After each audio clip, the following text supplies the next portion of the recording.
Newman, located in Douglas County, Illinois, was established in the mid-19th century as part of the westward expansion in the American frontier. The area was initially inhabited by Native American tribes, with their cultural presence noted in oral histories, though specific tribal details for Newman are scarce. The town developed as settlers, primarily from Virginia and South Carolina, moved into the region, drawn by fertile land suitable for agriculture. By the 1870s, Newman was formally recognized, with its growth tied to the establishment of the Indianapolis, Decatur and Springfield Railway in 1872, which connected it to broader markets. Railroad and economic growth, late 1800s. The arrival of the railroad in 1872 was a pivotal moment for Newman, transforming it into a small but thriving hub for trade and agriculture. The Indianapolis, Decatur and Springfield Railway, with charters dating back to 1852 and 1853, facilitated the transport of goods and people, boosting the local economy. The population grew steadily, reaching 906 by 1880 and peaking at 1,264 by 1910, reflecting the town's role as a regional center. Businesses, including early newspapers like the Newman Independent, first published in 1874, emerged to serve the growing community. Social and racial dynamics, 1870s, 1900s.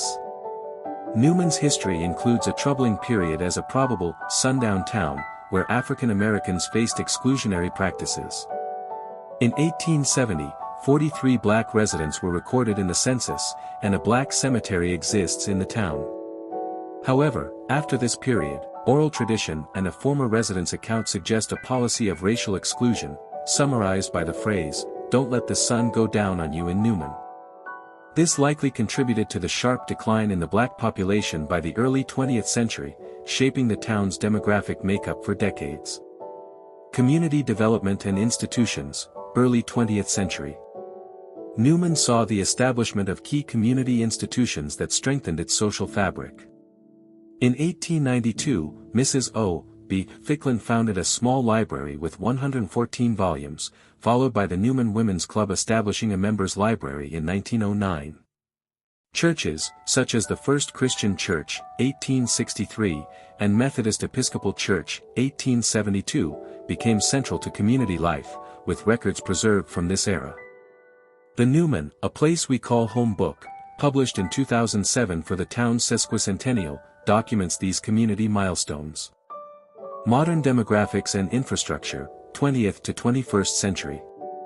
Newman's population has declined over time, from 1,264 in 1910 to 778 by the 2020 census, reflecting rural population trends. The town remains predominantly white, 93.44% in 2020, with a median age of 61.2, indicating an aging population. Infrastructure includes dial-a-ride bus transit, with the nearest rail stations in Mattoon and Champaign. In 2018, zoning ordinances were enacted in response to a proposed wind farm, showing ongoing local governance efforts. Despite its small size, Newman retains a sense of historical identity, supported by resources like historic maps and genealogical records.